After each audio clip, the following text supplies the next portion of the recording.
Charmaine, Melanie, Vanessa, ano ba itong mga pangalan na to? Parang di naman yata magandang biro yan. AC Garage, paawa na scripted daw dahil nakakonect na sa wifi yung Lalamove fake booking. Grabe naman kayo mga bossing ko. Maawa naman kayo sa mga nagtatrabaho ng marangalong. Motovlogger versus furry sa Pinas. So, di ba mabalita rin atin agad simula ako nga pala si James Yopper para magandang ng balitang na sobrang random nun. Para akong nag-ikot sa loto ng mga ano ba nangyari sa Pilipinas tapos ito lumabas. So, simulan muna natin sa kamakailan nagkaroon ng mga trending na mga pangalan ngayon tulad nila Melanie, Vanessa at Charmaine. Dahil nagtatanong iba dyan, saan nanggaling yun? Parang 6'7", sa ano ba ibig sabihin nun? So, nanggaling to kay Bait na isang content creator. Ang naalala ko nga dito yung Annoying Orange, yung nakalagay yung mukha doon sa PNG at magsasalita siya tungkol dito. So, panoorin muna natin anong meron. O Mari, bakit sabi nagre-reklamo ka naman? Kasi naman, naiinis naman ako, te. Kasi parang hindi naman ako pinag-isipan. Bakit naman? O, di ba, ikaw ang pangalan mo ay Mango. At tapos? O, Mango ka, di ba? Pero dilaw ka naman. Ay, oo. Ano ba, parang obvious naman kasi sa akin, te. Orange, wala na bang ibang pangalan? Nakakaloka naman. May point ka dyan. Dapat kasi, ginagawa nila ng paraan niya mga yan. Hindi tamad naman kasi gumawa ng pangalan. O ano ba sana talaga ang gusto mong pangalan? Ay, ang gusto ko sana ng pangalan ay Charmaine. Ay, ang ganda no. O, sayang. Ayawan ko ba dyan? Ipanotaryo natin. Hindi bagay sa naka-braces ang Charmaine, hindi ko lang bakit eh. Sana naman ay baguhin mo. Oo, Charmaine. Diba? At ito ay sumabog na napupunta na sa balita, meron sa front row, nagamit na rin iba't ibang mga lugar. May mga iba pa siyang tao hindi lang kay Melanie at Vanessa. Meron tayo sa Senado nito. Hindi ko mag-gets. Bakit naging mangga ka? Di ba ang dami namang bagay sa mundo? Paano ba naman kasi pinapili ako, O te? ano daw sabi? Kung ano daw gusto kong maging mayaman, daw ako maging mahirap. Anong pinili mo? Siyempre, pinili ko mayaman. O bakit mangga? Di ko mag-gets talaga. Oo. Ay, hindi ko naman alam na mayaman para sa vitamin C ang gagawin sa akin. Ay, kaya. Nakakainis, no? Parang niloloko lang tayo ng next life. Sana ginawa na lang tayong baboy. Oo, mas okay pa yun. Oo, mas okay pa yun. Grabe no, di ko rin na-gets Gawin ka yan. ba namang mangga? Pero hayaan mo na. Hindi ako natutuwa. Ako rin. Ayoko ng ganyan. Marami masasagot dito si Kuya Kim. Mahilig siya sa mga ganito. Bakit pangalan ng ang mga bagay-bagay. May mga nagtatanong, ang nauna ba yung orange na kulay o yung orange na prutas? Ang nauna yung orange na prutas kasi tinawag siyang naranja. Ang ibig sabihin ay fragrant o mabango. So, sigurado never natawag sa iyo na naranja ka kasi inuuna mo pa mag-scroll at alamin kung ano ibig sabihin ng mga to kaysa magtrabaho o mag-aral. Ang totoo kong pangalan ay Fly. Ay, oo Di ba nga. napaka-obvious? May pakpak naman talaga ako. Ako ba sana talaga ang gusto mong pangalan? Ang gusto ko sana talagang pangalan ay Vanessa. Ay, Napakasimple lang pero nag-viral na gano'n. Kasi iyan talaga ang maganda sa komedya Pinagsasama-sama niya ang iba't ibang tao sa isang sobrang mundane at sobrang simpleng bagay lang. Alam mo ba yung mga fly na yan? Kaya ganyan yung mata niyan.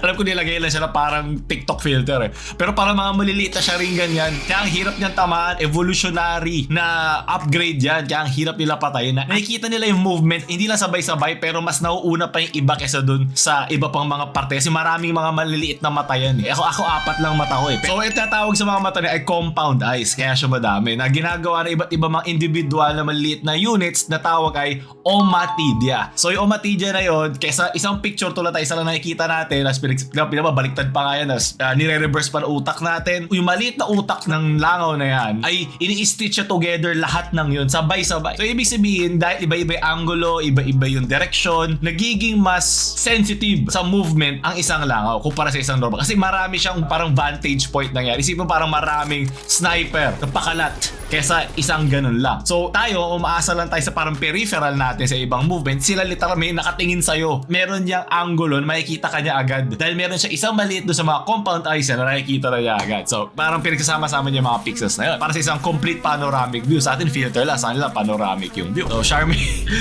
ang tunay saan nanggagaling ang sustansya yan? Sa kaban ba ng bayan o ano? Di gusto ko lang malaman. Huwag nyo naman ganyan yung mangga. Favorite ko ang manggay. Yan ang aking paboritong prutas. Lalo na pag hinog na hinog. Sarap talaga yan. O ngayon alam mo na. Wow. Oh, puro kasi kagaguhan. Puro kalokohan. Mami naman, mams naman mga inuuna mo Palitan mo na rin pangalan mo. Gaya mo na Charmaine. Kakahiya.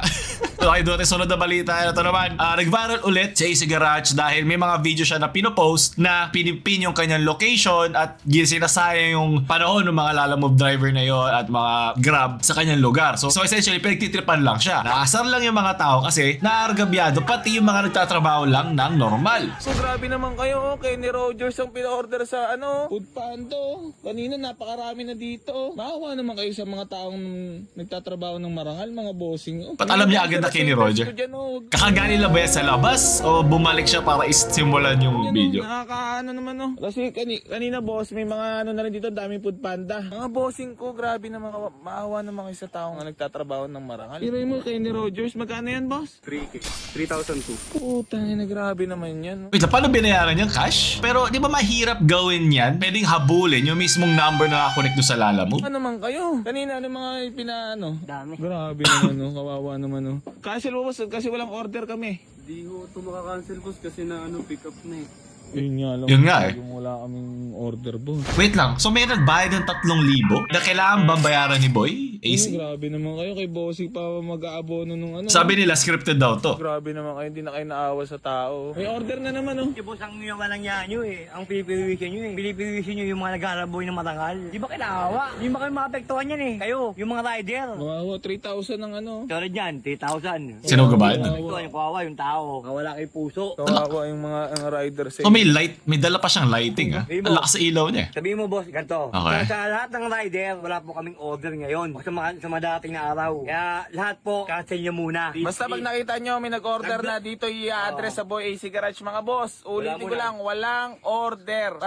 Share na ito mga boss. Tapos Share nyo na. Like share nyo na po kasi wala po. Bakit may like? Ba't may like na kasama? Grabe naman kayo. Nandadami kayo ng tao.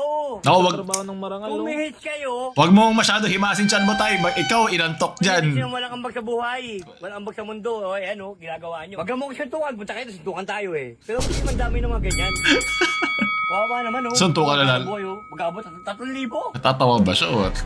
Mabiligan pa tayo ng crotch shot. Grabe naman kayo, Kenny Rogers ang pina-order sa Inulit yung 3 minutes sa isang video. Extra monetization yun, kaya dinoble. Kasi pwede na sa 3 minutes eh. Okay. Medyo sassy yung pagpahaba ng video na yun para lang ma-extra siya na ads. Kasi kumikita siya dito, billion views din. So, ito pa iba. Grabe naman Putang ina naman na lang Grabe naman kayo mga bossing ko. Maawa naman kayo sa mga nagtatrabaho ng marangal Kung gusto nyo nga ako na ako na i-bash nyo, ako na yung tarantaduhin nyo. Huwag na yung mga rider. May nakita pa akong photo na kumakalat na totoo daw eh. Kasi minessage niya yung friend niya, tapos yung nakita niya doon. Ikaw yung nakita ko doon sa video ni AC Garage, totoo ba yun? Ganyan, ganyan. 4 daw sila, ganyan, ganyan. Kung totoo man to, at least malaman ng Lalamove o ng Grab, paano to gawing imposible? Manaman trip ng ganito. Ibig sabihin, loophole to. Kasi ayun na nagpapasikat kay Boy AC. Ito na yung makano. Gumagawa ng pera ang rider Macdo, tawag siya O, kompleto na.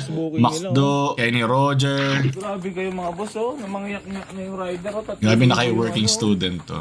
Kinausap ko na po yung customer service. 3,000 na naman. So wala daw po talaga siya. Pero siguro, kahit i-return daw po sa Wait lang, hindi vendor, ba di pa rin daw po talaga grabe kayo, kawawa yung tao Siya ulit.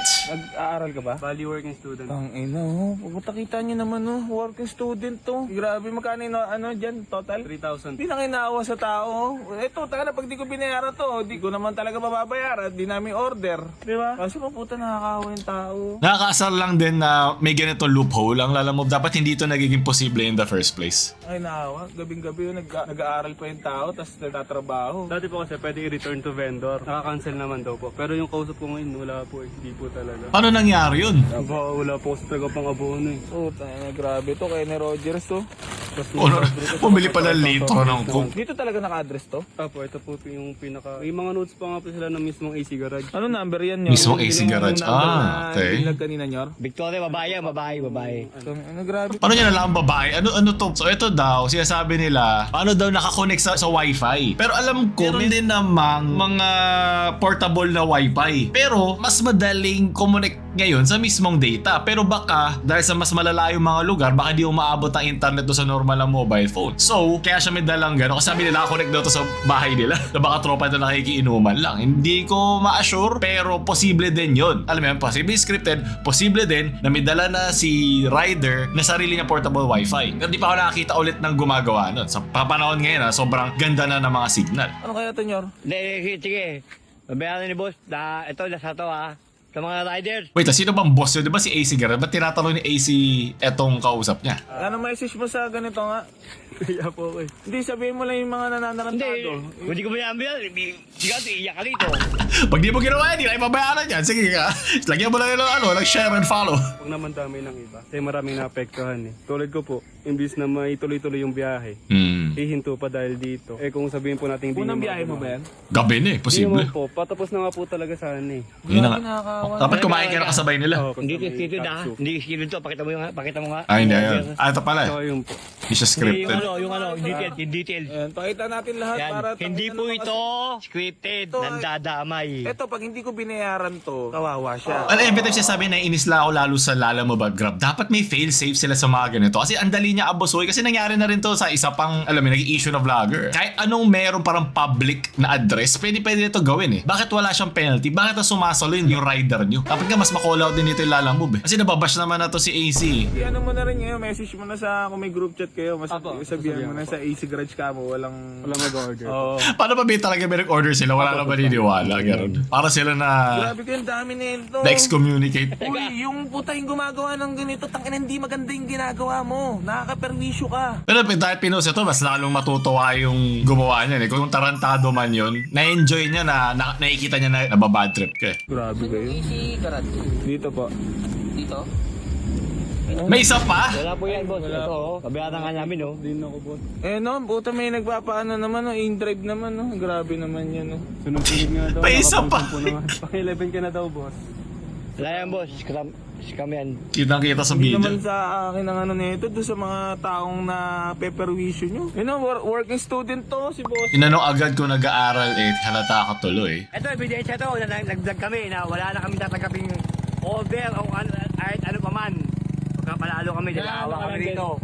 Di ba to infinite money glitch? Kada reel na nagmi-million views sa'yo, kikita ka, gaya ibabayad mo sa'yo. Tanong, mahahabol ba nung kita sa FB yung binibigay mo sa'yo? Pero kasi may libre din to na mata sa'yo. Sino ngayon ang masama? Sino mabuti? Eh kami, pwede namin tablahin to. Hindi namin kayang gawin kasi nga naawa kami sa tao.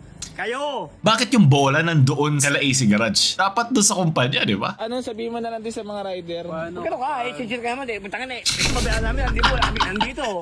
Parang lagi nakainom to si tatay. Aawain mo pa yung driver. Ngalat mo ha. Wala na kaming katanggapin ka mo ha. Tumula ngayon ha. Opo. Lahat ha. Marami nakatambay na riders niya sa mga. Paano pa may nagdala dyan ng kotse? Nagpapakonsign. Okay, ingat ka. Aron mabuti. Ay nako. So, parang nung pinapad ko parang 50-50 na scripted o yun. Hindi pa ako sure. Basta yun lang yung nakakita ko. Ayun ang nalalaman nyo ngayon. Ang mas nag-focus ako dito, sana gawa na lang ng paraan nito ng mga Lala Move or pang delivery ng mga apps na hindi na to magawa. Yun lang naman eh. Wala na akong paki-AC kung anong pang-aasar sa kanya ng mga tao. Kasi ginawa niya yun eh. Sa kanya bumalik yung mga ginawa niya. So, problema na niya yun. Pero sana wala na ibang maapektuhan. Siya lang. Yung solad nga nasabi niya, diba? So, sakto, yan ang ating magiging transition, yung kanyang pag-alis na itong nakamotor. Sunod naman, nag-i-issue. Nagtalo ang motovlogger community at ang furry community sa Pilipinas dahil sa post na ito. Ngayon, hindi ko na mahanap yung original video, pero ito si Expose, motovlogger siya na gumagawa ng content. Ngayon, nag-reply si Verse na merong photo ng hayop na yan at sabi niya slightly corny. Hahaha. So, isipin natawa pa rin siya noon, slightly lang. Kasi sabi niya, nag-reply si Expose dito na kalalaking tao, cosplayer. At sumabog ito. Ang dami nag-comment, not gonna lie, I did cosplay noon, natamaan ako, pero syempre hindi ka corny, hoping to see you on the road and scream at you for fun and laughter. Feeling ko may something sa sigawan sa kanyang content. As local geek here, klaseng tawag tayo tinatawag ng furry, specifically Protogen kasi may futuristic helmet siya. Man, meron pa pala tong, may malalim pa pala to, which I heard defined as a cat or dog depending on what their heart decides. And based on my life, they're also a member of the LGBTQ. Seryoso? LGBTQ community? Seryoso? Kasama rin sila? So yeah, ang persona witty. Sobrang witty no. Ay aso, pusa, fox, or any living mammal na may claw, whiskers at pangil. Pwede ba dyan naman nananggal? May claw yun. Hindi ko lang may whisker pero may pangil din. Okay. Then, well, wala naman sila parang ginagawang mali. Ayaw daw nila pakialaman sila at wala akong alam suot nila. Pero una nangialam sa akin yung furry member niya. Pumalag lang ako, ang dami nyo na. Ito ang ka-member niya, nagsusorry. Good day, itago mo lang po ako. Ako na po humingi ng pagumain sa ginawa na aking kabilang sa furry community. Damn. Bantatay IRL na pala to. Mabulbol versus ma-furry. Who is the strongest of today? Sinong buhok ang mananalo? You know, ito ang gusto ko may gulo. Set na natin to pre sa Philippine Arena. Sakto may 1M followers ka na expose. May sobrang random. Parang randomly generated yung mga events sa Pilipinas. Meron bang bug dito sa server? And so may helmet. So iba pa pag may helmet. Ibang level na to. So cosplay pa rin ba ang tawag pag furry ka? Yan. Ang dami kong mga matalinhagang mga tanong. Oh my god! This guy has a cooler fucking bike, man! Why are we making fun of the furry, dude? He has a cooler bike! I don't even know if yours is expensive. Oh my god, cranking my hog. Cranking my hog's a bike. And the aviators, dude. Makinig kayo mga pinklawan. Natay ako sa salawal ko. Hindi ko alam nangyayari. Well, I think ginawa niya, pinagtawanan niya kasi pinagtawanan sila. Alam ko may maraming motovlogger na baduy ang content. Napakarami na. Alam niyo yung mga mabebait sa boobs, o kunyari may skit na nag-aaway. Common na yun. Pero yung kasamang mga accessories sa pagbili niyan is parang isang hobby lang din yan. So I think bumawi lang siya doon. Pero hindi siya parang aha moment para sa akin. Pero mahal daw ba ang mga fursuits? What? 250 up to 370? Pwede na ako bumibili nga ako ng baraha ng magkano eh. Hindi ako furry. Hindi po ako furry. Gusto ko lang malaman. What? 2K hanggang 500,000 pesos? At una-una, saan ka nagpapagawa nito? So may pagka-sexual ba mga furry? Or cosplay ba? Kasi cosplay di naman siya sexual palagi. Alam mo yun? Mayroon siya parang theme. So gusto mo lang maging hayop. Well, marami ako kilalang anak na parang hayop sumagot sa magulang. Pero Kumi, payag ka ba? Payag ka, Kumi? Ginagawa ka na lang ngayong suit. Wawa naman, ginawa ko ng suit. Payag ka na. Wala akong masabi. Wala akong masabi kundi walang tama-mali dyan. Siguro sinimulan mo kasi na pinost mo pa siya. Para mas na-hurt yung ego mo. Ako sa dami na hate comments na nakuha ko doon, di ko naman pinopost. Kung meron man, pinagtatawanan ko lang. Nagpo-post ka sa internet, expect mo na talaga may mga taong bad trip sa'yo. Kahit huminga ka lang, bad trip sa'yo. So siguro, nasimulan mo to i-pinost, bumawi na agad sa'yo. So win-win lang. Parang suntukan lang to sa Ace Garage. Pagsasama ko na. Ace kasi Ace Hardware. So siguro, alam mo yun, bumanat ka, binawian ka lang. So lang, fair game lang, wala iyakan. So, hindi ko alam ano nangyayari sa Pilipinas. So, yun na natapos sa ating balita na ulit si James Yapper. Tigil na natin to. Para ako nagpo-pull sa mga packs ng card or sa Genshin. Kung ano lang, okay, sinong kaaway ng kung sino ngayon, boom, motovlogger furry, di ka na ano yung susunod. Pin comment doon yung playlist sa mga ganito.